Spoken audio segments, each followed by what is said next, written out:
the chase and the hunt, and I set the pace when I'm running. I always take what I want and I always give it 100. Don't need a bank, no I'm funded. Play the game like it's nothing. I'm always thankful for something. Don't take for What's up, wrestling card collectors? Welcome to another edition of WTCtv.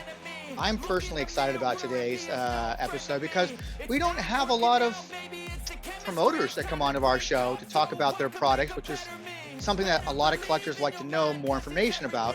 I have Kim Artlip. Is that correct? Yes.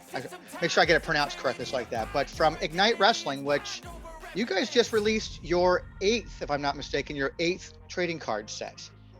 Our first box set. This is the first time we've done a box set. So 8 cards in 6 years, series of cards. So yeah, I'm pretty excited about it actually. Your guys' first card set was we called the 2016/2017 release. It's a 48 card set, which started things off, and it's like kind of came out of nowhere, really. At that time, you know, wrestling cards, especially from the indie side, were kind of just starting to pick up a bit. We had like the PWG was putting out a couple of card sets. I don't even think we had any GCW stuff coming out that time yet. Not yet. And so we had some oddball sets throughout the years, like in the 90s, like the Unbeatables and things like that, but didn't have a whole lot of independent stuff. Why did you start then to start making cards?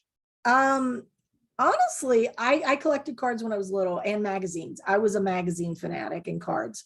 And I'm a huge Stan Hansen fan. That should show you my age. And I wanted something that kids could buy at the concession stand, because nobody's going to hand, if you're bringing your kids and the whole family, nobody's going to hand their kid $20 to go buy a t-shirt. Because number one, there's probably not a t-shirt for a kid. So I wanted to do trading cards. And when I said I was going to do trading cards, a lot of people made fun of me and said It was the dumbest ass idea I'd ever had. And I said, you know what, we'll see. They're our number one product, by far our number one product. And we have a lot of, and you can see stuff behind me, a lot of bizarre products that wrestling companies don't normally do. But we started out at $2 a card, and we would go to a show and sell 50, 60 cards. Because every time a wrestler came out, you know, the kids would run to the table. I need his card. I need her card. I need this card. I need that card. You know, and I was fortunate enough to have like Lindsay Dorado, Santana Garrett on our first set of cards, Mr. 450, Mecha Wolf. Oh, yeah. And all these people that went on to get signed to bigger promotions. And I had those cards, and they became collector's items. And I was lucky enough, Lindsay, who was a friend of mine, actually signed all of his cards. And that we had done, he came to a show in 2018, signed every card that I had of him. So we could sell them on the website. I was going to ask you about that. I have a list of things I wanted to bring up with you, just like that. That was actually one of them, which was you have that one particular autograph card. Chuckster told me that you shipped one to him. And Chuckster, for those who listen, they know that Chuckster is our lead archivist, probably the nicest guy in the entire wrestling community, the voice of reason, as I call him lately. There was an autograph version from that set from 2016. It's the only one that actually has a card back. Yeah, that was the only series that had a card back, and it was a nightmare. The people that printed us lining it up, and we dropped the card back after that series. But yeah, it was a front and back card. Lindsay's the only person that's ever signed any of our cards that we've sold. Now, people will go get them signed, but Lindsay actually went through and signed all of his cards. And he was already at that point he was going into the Cruiserweight Classic and heading to the WWE. He came to a show without his mask and sat in the audience, and nobody knew who he was. And he just sat back and just signing cards. So that entire first series, I don't own the series personally. I guess Chuckster can go. And entire first series, all 48 cards had a back? Yes. Okay. It was a nightmare series. Now, when we just re-released them recently, they don't have a back because we lost the back. Oh, so there's a re-release of the 2016. We re-released them about 4 weeks ago. The re-release does not have the back because we lost the file with the back on them. Oh, it's interesting. So they're slightly different. We'll definitely update our checklist to make note of that, so that people. Yeah, they're slightly different because there were files that I lost. And I had to recreate some cards.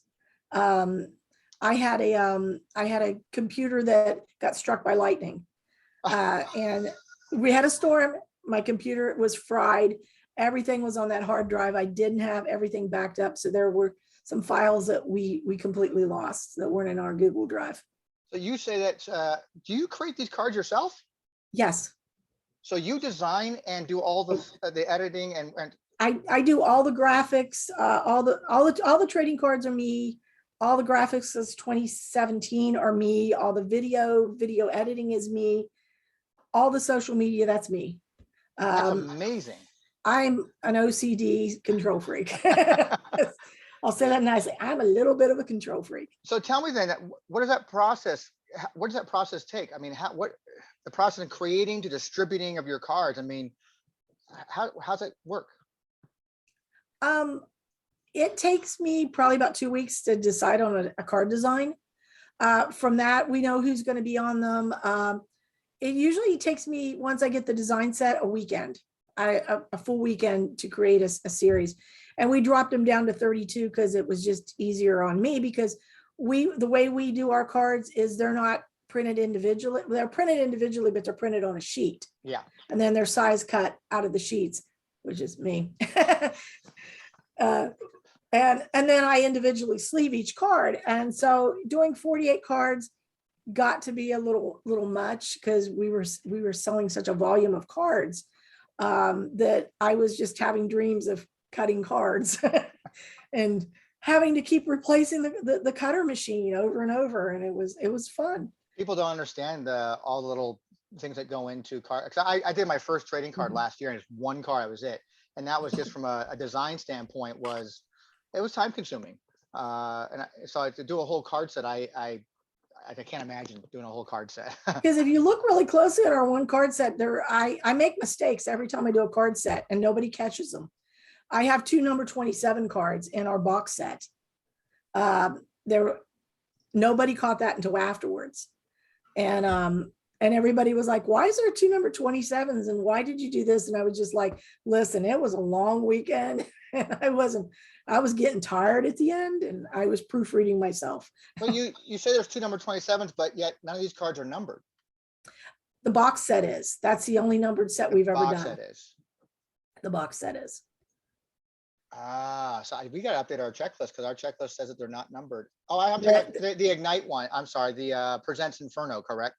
Presents Inferno cards are actually, there are 28 numbered cards, except there's 2 27s. Then there's 3 collector cards, CCI, CC1, CC1, CC2, and CC3. And then there's a throwback card, a TB card. Throwback card is the only one we do not have listed on the website. I should probably go and use this handy dandy tool called WrestlingTradingCards.com. That's what we're all about here, before I start throwing out like they're not numbered. Yeah. I believe the throwback card is Serpentico. I believe that's who the throwback card is. Oh, I take that back. See, again, I got to learn how to read my own damn checklist like that. So we do have 2 number 27s listed, 27 men's tag champs and an undisputed champ. And then there's a throwback card, and then CC 1, 2, and 3, correct. So we have all the information at 2 base cards, number 27. So yes, for those who want to know more about this set, of course, go check out WrestlingTradingCards.com. It's the new 2022 Ignite Wrestling Presents Inferno. So why was it such a pain in the ass doing a box set for the first time? We had to assemble the boxes too. We designed the boxes and then had to cut and assemble the boxes, which was not as easy, because I underestimated my ability to fold neat on a line. It was just, you got the line, you're trying to fold it. But yeah, it was fun. It's something that I like to do. The kids love it. People look forward to it. I usually do it around June. This time we bumped it right ahead of our May show. We did a set in May, and then we did a set that just came out in early June. The box set. So I kind of bumped 2 sets. I brought out 2 card sets within 6 weeks of each other. So that's, so the 2022 and the box set came out within like 5-6 weeks of each other. Yes, we have the Ignite trading cards. That's what checklist here. So that one came out right around in May. So released in May of 2022. Yeah, that came out right before our May 15th show, I think a week before maybe. And then we just brought out the box set like 2 weeks ago. I think it was 2 weeks. Yeah, that came out in it's beginning of June, I think. Yeah. Yeah, first week of June. Yes. This one you actually have a print run of 50 total sets. Well, Yes. we don't have print runs from previous releases, I don't think. No, I've never done a print run before. So- Usually we print however many and then whatever's left after we sell the singles cards. We sold everything out we got. We did a show, I want to say it was in September. We took every card we are, threw them out on the table and told everybody they're all $1. We're emptying our archives, take them. And then I sat there and went, well, you know, I could just reprint these and do a re-release. Because I had, you know, 5 years worth of cards all filed, and it was, I had to purge.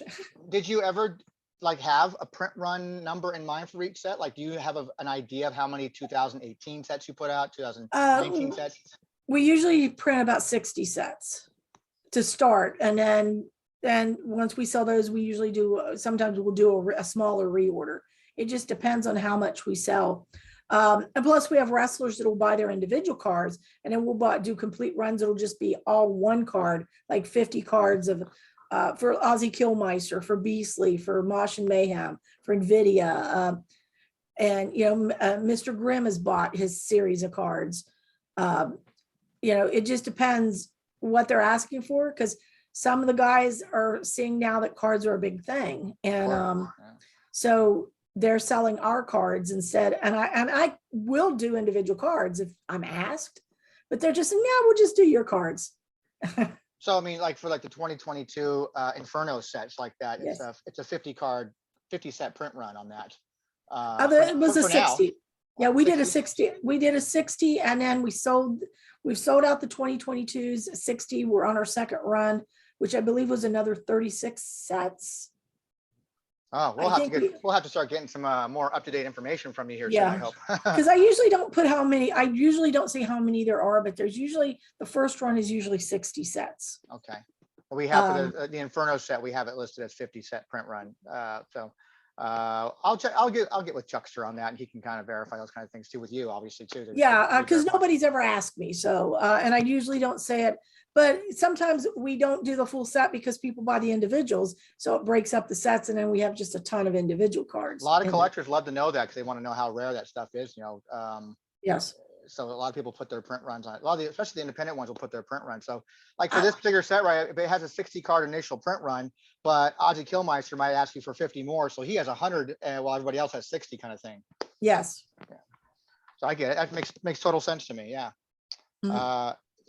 So we have 8 total sets over the last several years since 2017, which the first set came out in the beginning of 2017, I think it was, or May-ish, which was a 16-17 release. And then annually, you keep putting at least one out. So we have one in 18, one in 19, but you put 2 out in 20. We had a regular set and another one called Classic. Yeah, that was some of the people that had gotten signed and moved up. Zachary Wentz, Balaam, who is another character that Lindsay Dorado did, for people that don't know who Balaam was.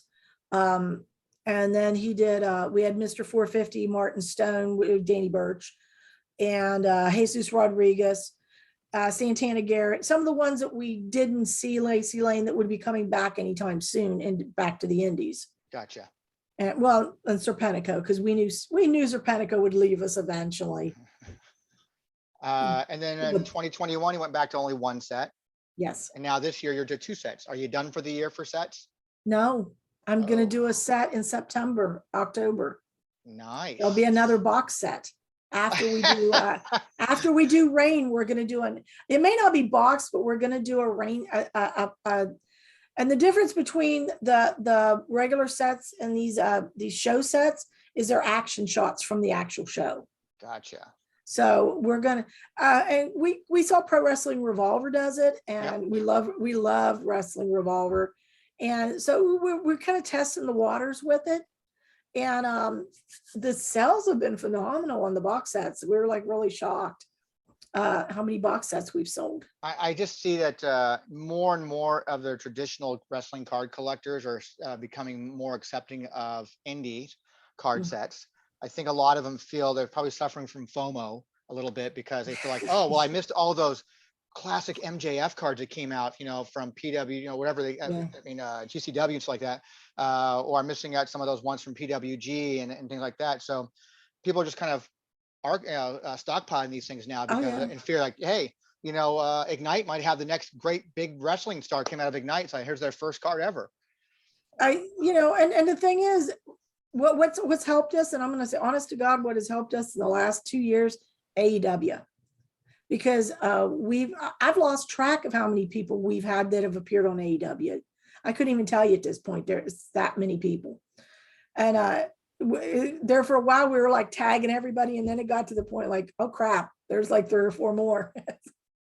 Yeah, social media itself is a whole full-time job all by itself. Yeah, thank God for Canva and Content Planner. I think that you already kind of touched on this like that, but you do cards are when we see them, they're from your website. That's how we know Yes. to order them. But do they first make their way to your live show, or are they from the website first? What's left over goes to the show, vice versa, a little mix of both?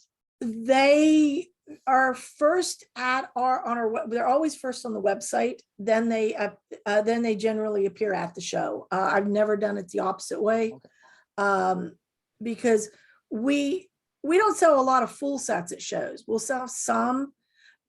Live shows are more individuals, which are the kids and the fans seeing who's actually there and picking up specific wrestlers.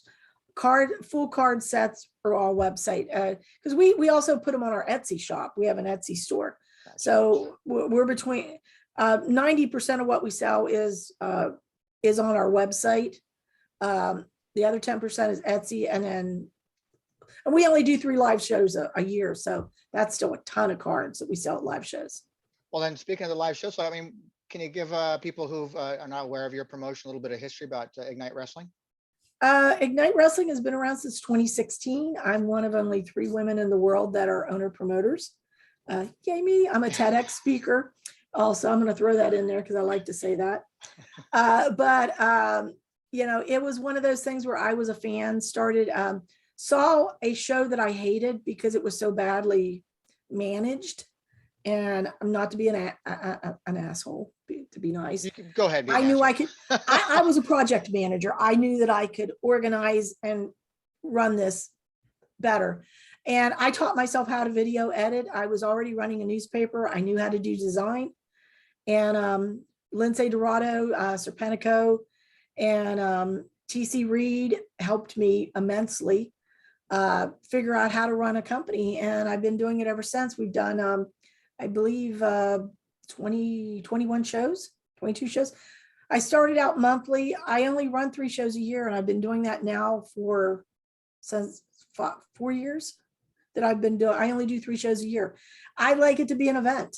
I don't want it to be, oh shit, it's the first Monday of the month, let's go see wrestling. I want it to be something people look forward to. And with that comes the trading cards, and with that comes the hot sauce and the dry rub and the weird shit that we sell, and doormats, the stuff that you don't see at other indie companies. So, and I bet those probably do pretty well for you, because it's you're already trading cards as a whole, especially for wrestling, is a very niche market as it is. yes. But I can only imagine what the other products and how they might sell. But I imagine they probably sell pretty well for you. I have a weird sense of humor, and with the word Ignite, why not do dry rubs? My husband and I like hot stuff. So we started out with the hot sauce, and you can see it behind me. I've had the hot sauce for 4 years. It sells, it's a good, steady little seller, but trading cards are my bread and butter. And then we came out with, these are all new. These are actually new today. A new spice rub. We do popcorn seasons. That's a popcorn seasoning, Ashley, and dry rubs. And, but my bread and butter and my favorite thing of everything I do, and which I get the most joy out of, is a trading card. Now, that's because you say, are you a longtime card collector yourself then? I grew up on baseball cards. I had a Roberto Clemente rookie card. That should tell you how old I am too. I grew up on baseball cards. I started into some wrestling cards, the magazines. I became a collector in the 70s. So I like cards because they don't take up a lot of space. It's surprising. A lot of people say that same exact thing. I mean, and you see, I have Funkos behind me, and I just started collecting Funkos in the last year. Oh, you find it to be I'm an addicting thing now? No, they're actually going to go. One of the vendors is going to buy. I think is buying most of these that sells Funkos because they're taking up too much space. They're everywhere. But I love trading cards because I can frame them and put them in a little thing, and I can look at them, and I can take them and get them autographed. And I just Do you keep them they're all your cards and binders and stuff like that? Mine are in a file system right now. They were in binders and I moved them, and they're it's kind of funny because I go to Harbor Freight and get toolboxes, and they're in giant binders and they're all color coded, and there's all these little tiny little things that I can carry, just rows of trading cards. And I assume they're not just the cards that you've produced and made. So you've collected other cards from like Tops, and now we got Wrestling Upper Decker Revolver board. Tops, Yeah. the AEW cards. I somewhere in the other room I have Pro Wrestling Gorilla cards. I have Oh, so some you've brick gone after cards. you've gone after indie sets then too. Oh, I like the indie cards. Yeah. I have probably outside of my stuff, probably 75% of what I have is indie cards. I have some of the Tops and AEW stuff because I have so many friends that work there. But the Wrestling Revolver cards that Sammy Callahan and them put out, I love his cards. They're beautiful designs too as well. They're just really Oh, nice looking. Like for me, I told you off air before we started recording, like I got to be careful with stuff because to me it's like a drug, and like I could just want to buy everything. I love all of it. I don't want full. I don't really get a lot of full sets. I get the specific cards or random cards of people that aren't really big. Like me, I collect Kurt Angle. I PC things right now. So I collect Kurt Angle cards, for personal reasons, obviously. And then I said, you know what? I need somebody that's more modern. So just randomly, I pick Dexter Loomis. So I collect Dexter Loomis cards just for the hell of it. And I'm having fun doing it, actually. So yeah. with Panini now putting out products and all those many layers of parallels they put out, I'm having fun trying to complete my rainbows. I haven't started those. I've been seeing a lot of the Raw Deal Indie cards. Ron DL Indie, yeah. I've seen a lot of those, and there's a lot of crossover in people that I use. So it's like finding other cards. It amazes me how many Kylan King cards there are out now. And we've had her on I think 2 cards, maybe 3. And I love Kylan. She's a sweetheart. But seeing all these really cool cards coming out everywhere, and it's like at some point she's going to get signed, and you want to have every one of those cards just in case. Exactly. I think that's exactly why I'm telling you. People like to collect these indie stuff because you don't know who's coming out of these companies that could be the next big thing out there. And so we have Leo Rush. Yep. You just don't know. I mean, Yep. 5 years ago, no one was going out collecting MJF stuff. No. Hell, even 3 years ago, no one was collecting MJF stuff. Now he's being a big guy on AEW. He's the hottest thing on the market right now from trading card perspective, from an indie stuff. I mean, cards that you could have picked up for, $15-20 before, now selling for hundreds. And then now he's pushing 4 digits now for a card. I don't have any of his cards, but I know people that do, and I just can't afford them yet. I've offered a trade. I'm like, I'll give you like 6 of these cards for one of that. Yeah. I'll barter those cards.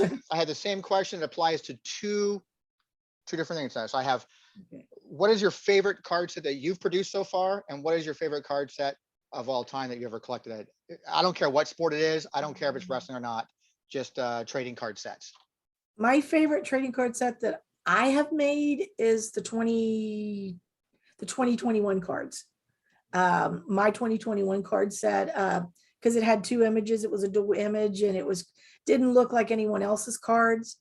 And it was just something random. I came across that design, and I was like, oh my God, I got to do this. And I like what you did with it too. You put the second picture in the background of I'm looking at it was split like 2 snapshots. Yeah, 2 and 3 snapshots. Like, really cool looking. It was just something that I saw on a template that I was looking, and I tweaked the crap out of that template to get something that nobody was doing. And my favorite card that I've ever collected is that. My favorite card I've ever collected is the 70s Tops baseball cards. Is it like around, I'd say 70, between 70 and 75. Topps cards. Any particular reason? For Pirates. Just Willie Pirates. Stargell, Roberto Clemente, Willie Stargell, all of those guys. That was when I got into baseball. That was when I went to my first major league games. That was my first exposure to professional athletes, was baseball. So, I collected, my son collected. And one year, I would say it was probably about, I want to say maybe 90, 91. We had a flood. I lived in West Virginia. The hobby shop was going to flood. And he was like, any cases you want, $10 a case. I mean, we're talking big cases of cards. And we just went down there and took like $100 and came home with cards. And we were like sitting in our house, like just going through those cards going, look at what we found. Oh my God. It's so much fun. People who have never done cards or ever collected cards before, there's something so much fun about just opening packs and wondering what might be. Oh yeah, we had no idea what was going to be in them. And it's like, everybody asked me, and the one thing I never got into was I never got into Pokemon cards. Now I bought a binder, this massive, that was like this thick of a binder of Pokemon cards at a yard sale. And I didn't know what to do with them. And Lindsay Dorado was big into Pokemon cards. And I hand him this binder and he's like going through this and he goes, what do I owe you? I said, I'll just take them, they're for you. And he was like, I'm not even going to tell you what these cards are worth. I was like, can I have them back? Can I have them back? I don't know what they are, but yeah, I already gave them to him. But yeah, he was like super excited. I have no idea what was in those cards, but they were all looking at him going, oh my God, look at this. And I'm like, I know nothing about Pokemon. Especially so getting reactions from these guys. I mean, do you ever get any reactions from these from people that work for you that, wow, I'm on a trading card, or a lot. I get a lot of, what do they oh my say when God. they see it? I get a lot of, oh my God. And then I'll give them one, here, they'll come to the show and it's like this, oh my God, I'm on a card. And it's always funny because their parents will buy a bunch of the cards. And it'll be funny, we'll sell a bunch of singles and I'll get the singles and I'll be like, is that your mom? And their dad. And, and it's the same with our magazine. When I'll put somebody on the cover, we have a digital magazine. Matt Grayford, the young professor, who's our MC, he's the MC of a lot of stuff, and with the Savannah Bananas, and he's our ring announcer and commentary guy. His mom was like, oh, look, my Maddie's on a magazine cover. And the same way with the trading cards. And it just cracks me up to have their parents going, oh, look at my kids on a card. It's so funny. I interviewed Heath Miller. I had him on once for talking about, I call this segment Superstars of Wrestling Cards. And so we talk about, the cards they've been on and stuff like that. He's a huge card collector. His mom collected all his cards for him. It's like that. So we're doing an interview and all his cards are behind him. Just like, yeah, my mom got this one over here and I got all my cards. And he was just hilarious. He's a West Virginia boy. We got to represent up there in West Virginia. We like our trading cards up there. Super nice guy. I love talking to him, and he's just it was just so funny to hear his perspective on collecting cards like that. And it's just fun to hear some of the stories of wrestlers who never knew that they were going to be on a card. Do you think any of them ever turned into card collectors now? I think I've converted a couple of them into card collectors. They look forward to their cards, and they're really good about sharing it out and telling people, hey, check out my card and everything, and get the whole set. So it kind of helps when you have an extra 32 people tweeting out about your card. It does. Yep, it does. So the process, we've gone over the process of going from. Well, actually, let's touch back a little bit on that about the process. You design everything. Yes. How does that work, creating a card set then, as far as obviously people need to be compensated in some way, I'd imagine. So, I mean, do they know? I'm just saying that, is that an agreement that you usually make with the wrestler, the talent itself, the photographer? How does that all work? How does that all work? It really, most of the majority of the promo shots you see are the ones that we've already paid the photographer to be there and take promo shots. They're supplied to us. What we do now, because it's been under a couple different incarnations over the years, they get we do a split for every single card that's sold. They get a percentage of the cards, and I think it's I I can't do math. 40%, they get 40% of the sale of singles cards. Gotcha. The box sets, that all goes back in me because that rolls into our shows. Mhm. And rolls And I back imagine into there's our, probably some kind of cost to the talent when they say, hey, print me up an extra 50 for me so I can sign them as my, you know. yeah, and they get them at cost when they want them. It's at my print cost. And I don't charge them that, and I cut them and sleeve them and ship them off to them. So So everything you do is in-house. the only thing I don't do is our shirts, and I have the ability to, but I just don't want to. Shirts is a they're- tough business, trust me. Been there, done Our that. shirts and hats are done out of Detroit. Custom Cat does print on demand for us. But everything else, our etched mugs, which we have on little, actually they're going back up on the website. We can't take them to our venue because we run in a brewery. We can't, because they sell their own mugs. We can't take our mugs in, Makes sense. which, Makes- which makes sense, Yeah. but we sell them on the website, and I'm already planning Christmas. So all the Christmas stuff is being designed now, puzzles and the trading card sets and the collectibles and posters. That's all in planning and production now for Christmas. It sounds like, So, Ignite Wrestling's got a very dedicated and fan base that Yes. just seem to eat up everything that you guys throw out, which is amazing. And then trading Yeah. cards especially. I wish they'd buy more shirts, but everybody's got wrestling shirts. Yeah, and then that's the thing I always tell people, and it's a weird analogy to say. Like I said before, you come to a show, you won't give your kid $20, but you'll give your kid $2 or $5, but they just keep coming back. I'm getting that $20. Yeah, they're getting $20 for the cards. I'll get that $20 by the end. Well, it was funny because I have one of my best friends came, her daughter come over, and she says, how much are cards? I said, they're $5 a piece, because the wrestlers sell theirs for $5. So we raised ours to $5 because we split with them. The card set is $30. And she's like, okay, now mathematically, 1 for $5 or 32 for 20, 25 or 30. And I said, yeah, 32 for 30. She looked over and Dad, she goes, it's a value. It's a value. It's 100%. She ain't wrong. And I'm just laughing at her because she's like 11 years old saying it's a value. She's also to try to teach her dad economics over here. And her dad's just like, we're buying them. We buy them every time. And the funny part is because she'll buy one, and then because there's 3 kids, they all end up having to either get the same singles cards or they all have to get a set, because God forbid one kid doesn't get the same that the other kid gets. They take them to the tables with the people who are, doing gimmicks and stuff like that. And then they try, get them signed. And Yeah, they run over by intermission so they can get them signed, and they get the cards in and they circle intermission, getting everybody out there to sign those cards. It's there.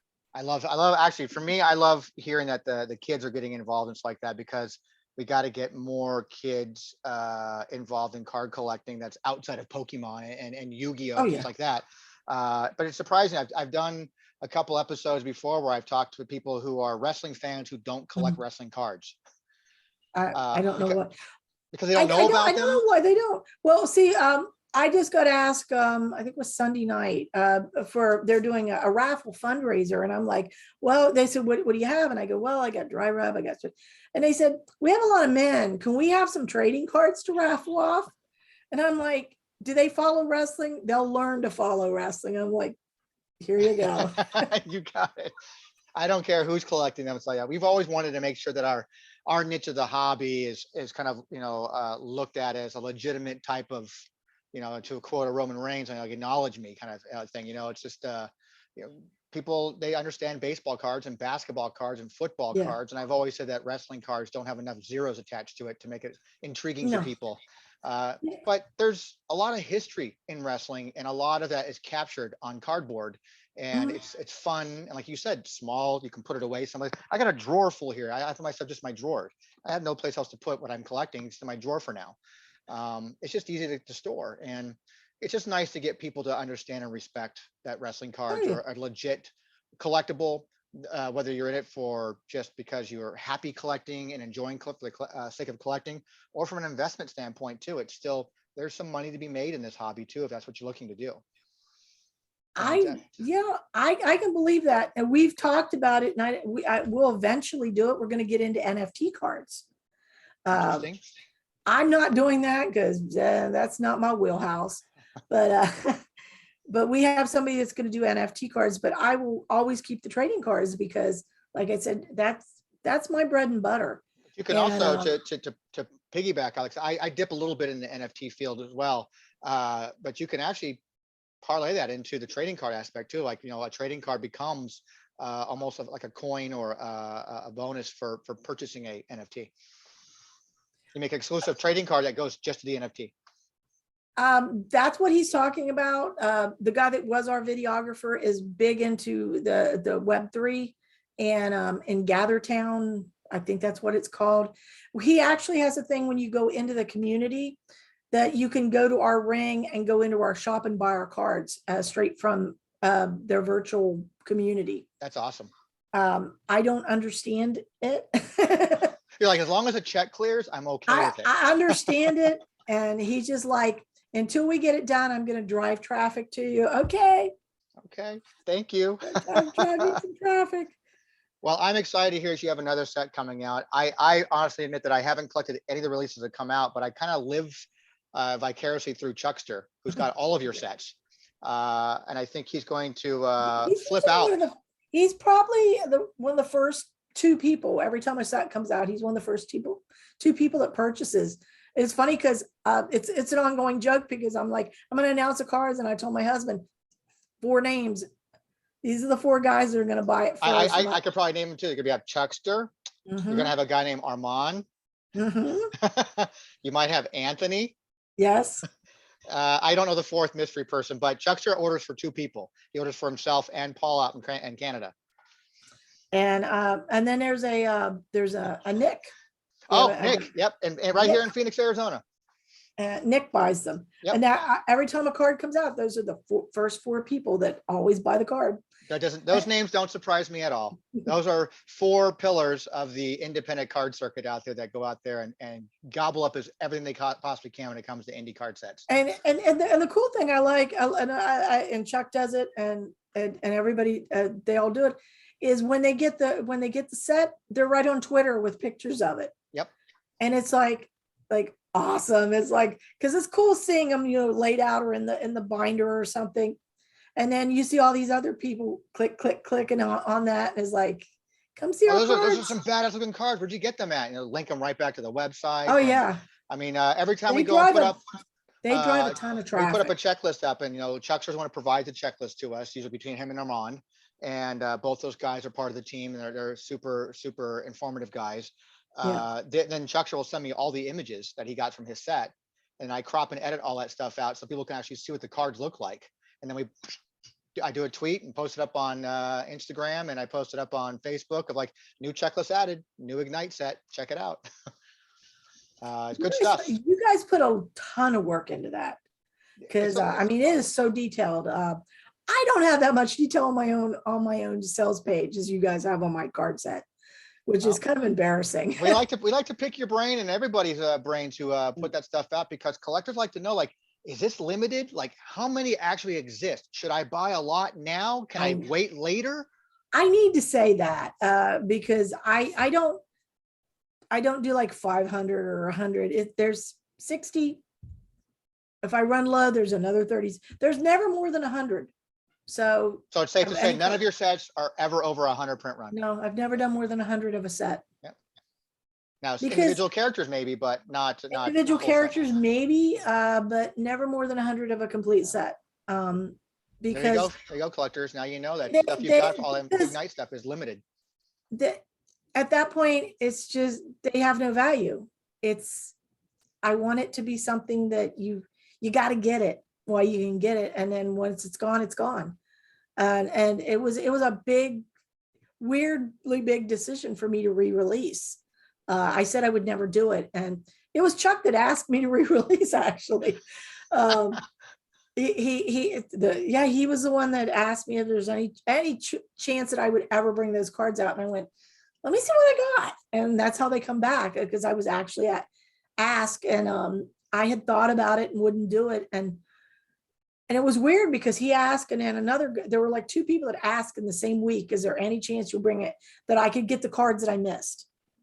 And will there be anything to identify, well, other than the fact that I won't have a back, that'll be the way to identify it's a second series. I mean, a second print run. Uh, the only difference between the first and the second run is the card stock is different. The first runs are 100 pound, and no, the first run is 100 pound. The second runs and everything that we've been doing the last 2 years are 120 chrome coat gloss. Gotcha. So But like you told me earlier, the 2016-17 set has those one, the original ones have backs. the first run has a back. The second runs have no back because I don't have that file. Yeah. So that's the one that it's getting re-released with no back. But yeah, the everything that we've been doing for the last 3 years is gloss front and kind of a more textured, like old baseball card filled Got it. back on them. And the supplier I got never runs out of that. That was a problem I had. The printer would be like, well, I don't have exactly what you did before. And I was like, they have to be all the same card stock. That's where the OCD kicks in. You can't, one can't be shinier than the other. Yeah, and people are learning, I think, as because of after the pandemic and you know, things became short in supply. People thought that these delays in the WWE product when it came out from Topps was, well, probably because they're up in the roster, let go of so many people, they probably had to take them out of the card sets. And then we come to find out that wasn't true, because there's a lot of people, like half the set in one of the releases was like all these release people. It was not a matter of like, you know, altering the checklist of who was in the set. It was because there's paper wasn't getting to places, facility, you know, people couldn't supply paper, packaging wasn't getting to places. A lot of this materials were sitting in docks, you know, in the coast, and couldn't find anybody to deliver this stuff. So delays after delays, you know, like Upper Deck was canceling card sets completely. So, you know, that's just the nature of the business. The whole world was that way as far as like, You know, we were fortunate that we didn't have those issues, but when we did our cards, it was early in the pandemic. When we did during the pandemic, we were doing them kind of early, but everything that we did went up in price significantly because, and well, even now, because even our last set was more expensive in a month because of petroleum, and people don't realize how much petroleum products go into paper and paper production and printing and everything. It's all interconnected. So that's why there's like a $5 difference on the cards, because I had to pay more shipping. My shipping, every bit of shipping I've done has gone up. The card stock went up, the card shipping went up. And but yeah, but at the end of the day, it's fun. It's fun. And as long as you're still like, you know, not going in the red, I mean, it's a good thing, and people are happy with it. They love the cards. The designs are pretty kick-ass. I'm always learning. I'm always evolving. That's what I tell people. You can, if you look at the cards, you can see I've evolved, and I'm getting better. So next year's cards are going to be really awesome. I'm setting a high bar. I think people, collectors who are going to be watching and or listening to this are going to find out, you know, end of the year, you got that card set coming out, which is going to be exciting, and that's going to be even better. Yeah, I'll have them out in October in time for Christmas. So there'll be two action sets, one regular card set just this year.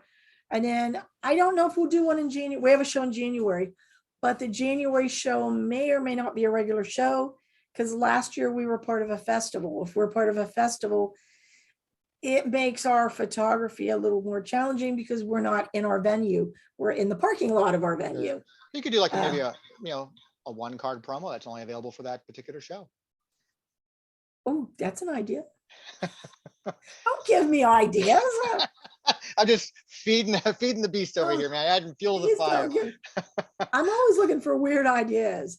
But yeah, some of the cards are going to become puzzles. We're going to have some of our best-selling cards are going to be like 6x8 or 8x10 puzzles for Christmas. Those are coming out, and those are all made in-house, actually.